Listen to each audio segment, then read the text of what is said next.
Assalamualaikum warahmatullahi wabarakatuh. Kami Dari tim, Desentralisasi Finansial dengan saya Yoki Julianto selaku pembicara 1. dengan saya pembicara 2 Imratul Atika. dengan saya Fakira Mukliha selaku pembicara ketiga.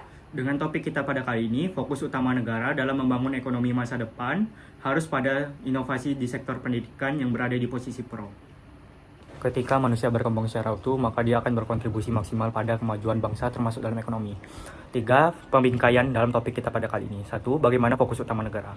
Negara yang berkembang dan luas yang belum mempunyai SDM yang tinggi untuk membangun negara. Fasilitas untuk pendidikan itu belum merata mulai dari sekolah itu sendiri ataupun dan fasilitas untuk mereka menunjang pembelajaran dan akses mereka untuk sekolah yang belum ada. Di daerah kawasan daerah misalnya seperti 4T ataupun guru pengajar yang masih belum mengajar sesuai dengan sertifikat didik. B. Negara nantinya akan memfokuskan sebagian dana APBN mereka untuk merombak hal itu. Dan ini akan menjadi prioritas utama dalam APBN itu sendiri. 2. Inovasi pendidikan apa yang akan diberikan? Inovasi ini hadir di jenjang pendidikan formal dari SD sampai SMA. Mereka tidak lagi belajar mengenai teori saja, melainkan mereka belajar melatih kemampuan kreativitas mereka untuk menyelesaikan masalah yang diberikan oleh guru mereka atau materi mengenai keterampilan yang mengajari mereka untuk teknologi yang dibutuhkan seperti coding, AI, dan data science.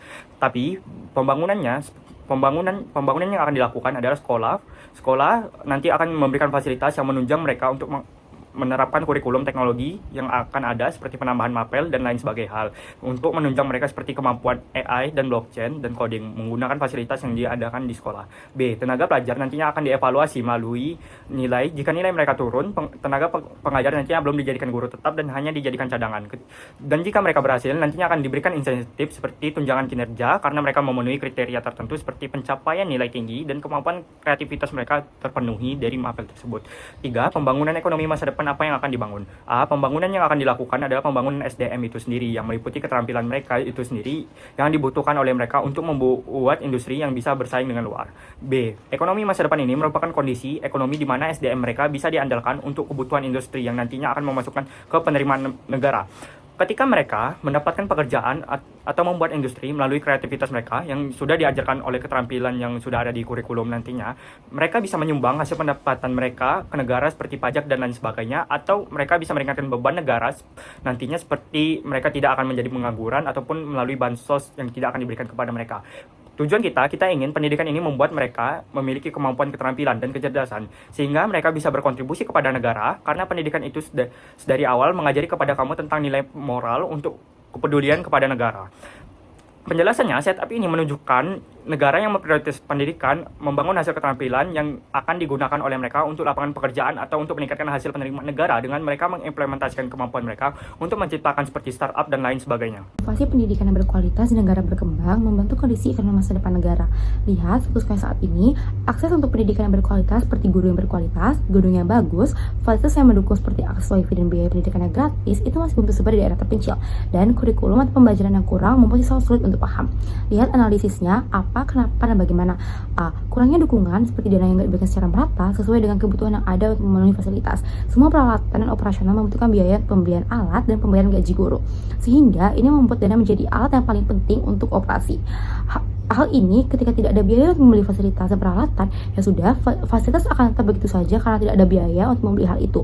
B. Adaptasi kurikulum yang lama di sekolah daerah. Kurikulum yang baru dibutuhkan waktu dicoba misalkan sampai 1-2 semester. Setelah itu lalu akan uji coba kesiapan guru dan sekolah untuk pelatihan kurikulum dan menyesuaikan konsep terlebih dahulu sebelum ganti kurikulum, sehingga ini membutuhkan waktu yang lama. Ketika sudah melakukan uji coba dan berhasil dengan waktu, guru akan menyesuaikan terlebih dahulu dengan konsep kurikulum yang baru dengan mengubah metode pembelajaran, lalu nantinya ini akan dievaluasi. Sistem ini hanya diterapkan di daerah tertentu dan tidak serentak. Ketika ini berhasil di satu daerah, maka sekolah yang lain akan mengadakan pelatihan terlebih dahulu dan salah satu sekolah menjadi bahan uji coba diterapkan. Ketika seperti kurikulum Merdeka yang belum merata di daerah Sumatera dan Timur, dan mereka belum mempelajari teknologi seperti digitalisasi ataupun otomatisasi.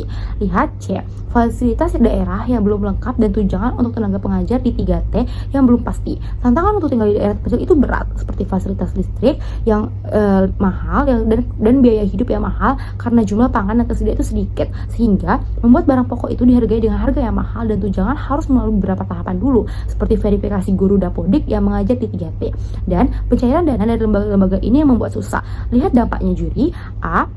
Metode belajar menjadi tidak efektif karena kurikulum yang masih tertinggal dan belum merata, sehingga sekolah yang lama tetap memakai kurikulum yang lama dan metode belajarnya pun disesuaikan dengan kurikulum yang lama, bukan di zaman sekarang yang berdampingan dengan teknologi. Kurikulum baru juga menyusun isi materi dan penambahan mata pembelajaran untuk menyesuaikan kebutuhan di zaman siswa yang akan datang. B. Fasilitas tenaga kerja yang nggak ada di kota tersebut, karena nggak ada insentif untuk membangun seperti dari segi pendanaan yang kurang dan terbatas, dan tunjangan guru untuk melakukannya itu belum pasti, sehingga ini nggak akan ada. Lihat penyelesaian di sisi kami. Di sisi kita ini akan dialirkan dana yang lebih untuk di daerah 3T dan kita percepat dari adaptasi kurikulum.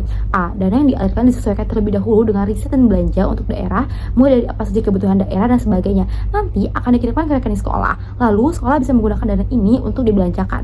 Lihat B. Intensif guru mengajar di 3T, kita percepat verifikasi data mereka agar data mereka yang sudah diinput bisa langsung dicairkan. C. Penerapan kurikulum yang kita percepatkan dan kurikulum yang beradaptasi dengan teknologi. Dalam mata pembelajaran baru akan hadir seperti mapel yang mengharuskan mereka belajar teknologi AI, coding, dan blockchain, dan praktek dari pembelajaran dari teori itu sendiri. D. Kurikulum edukasi. Kurikulum gak dilakukan lagi dengan seminar, melainkan dengan panduan yang bisa diakses oleh seluruh guru, sehingga penerapan ini bisa serempak. Dan dilakukan tanpa adanya seminar, dan RPP tenaga kerja harus melakukan insentif pelatihan untuk menyesuaikan cara belajar agar mereka bisa berkualitas, dan mereka yang sudah mencapai kinerja seperti nilai yang tinggi akan memberikan tunjangan. Sehingga sesuai dilakukan ini, hal ini guru akan difilter dengan jurusan mereka yang mengajar, sehingga mereka yang kuliah di jurusan ekonomi ya udah mengajar di ekonomi dan sesuai dengan sertifikat didik mapel. Lihat dampak di sisi kami. Pelajar akan semakin paham dengan pembelajaran yang akan diajarkan mereka, mendapatkan guru yang berkualitas sehingga mengajarkan kepada mereka tentang suatu teori dari mapel itu sendiri, lalu menerapkannya ke dalam praktek sehingga siswa bisa berpikir dengan kreatif untuk membuktikan teori yang melalui praktikum yang diberikan oleh guru itu sendiri. Jadi siswa bisa mempunyai kemampuan inovasi dan berdaya di sisi kita karena mereka sudah diuji melalui praktek yang sudah ada, sehingga ini bisa menerapkan hal ini di dunia nyata melalui penciptaan mereka yang hadir. Terima kasih. Pendidikan salah satu elemen terpenting yang memiliki peran yang besar dalam sektor ekonomi.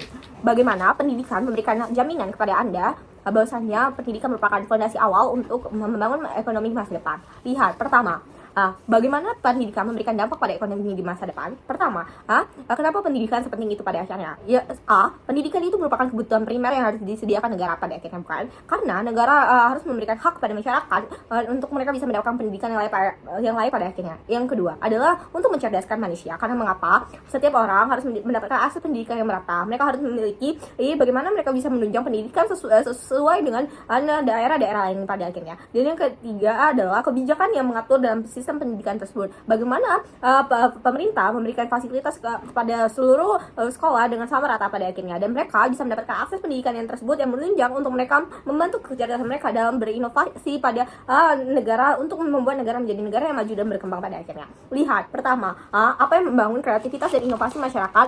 Yang pertama adalah untuk membangun kreativitas dan inovasi masyarakat. Tentunya pemerintah harus menyediakan bahwasanya infrastruktur yang memadai, karena agar masyarakat bisa mendapatkan pendidikan yang agar mendapatkan pendidikan yang layak pada akhirnya. Mereka harus bisa menunjang dari akses yang disediakan pada akhirnya. Lihat bagaimana infrastruktur tersebut sudah tersedia. Jika infrastruktur sudah tersedia, maka layanan tersebut akan membuat masyarakat bisa memiliki kreativitas dan inovasi dalam dunia pendidikan lebih lagi. Bagaimana mereka bisa memiliki pendidikan menjadi kebutuhan, dan bagaimana kreativitas dan inovasi masyarakat tersebut akan membuat sumber daya manusia mereka menjadi lebih berkualitas untuk maju di perekonomian. Yang karena mengapa? Sumber daya manusia yang berkualitas tersebut akan menunjang perekonomian pada akhirnya. Lihat bagaimana kamu di suatu negara dapat memiliki sumber daya manusia yang bagus. Misalkan saja adalah negara Jerman. Mereka memiliki kualitas pendidikan terbaik, yang mana mereka melakukan pendekatan yang terstruktur, berorientasi keterampilan, dan berinteraksi teori dan praktik. Mereka menghasilkan sumber daya manusia yang unggul dan yang menjadi faktor penting dalam pertumbuhan ekonomi Jerman. Hal itulah yang harus ditanamkan kepada negara yang masih berkembang. Misalnya adalah negara Indonesia. Kita lihat bahwasanya masih sangat minim bahwasanya sumber daya manusia yang unggul di sisi kita sebagai negara Indonesia. Hal itulah yang menjadi contoh bahwasanya kita harus memperbaiki sumber daya manusia tersebut agar berjalannya suatu ekonomi di suatu negara yang masih negara berkembang tersebut akan menjadi lebih baik lagi.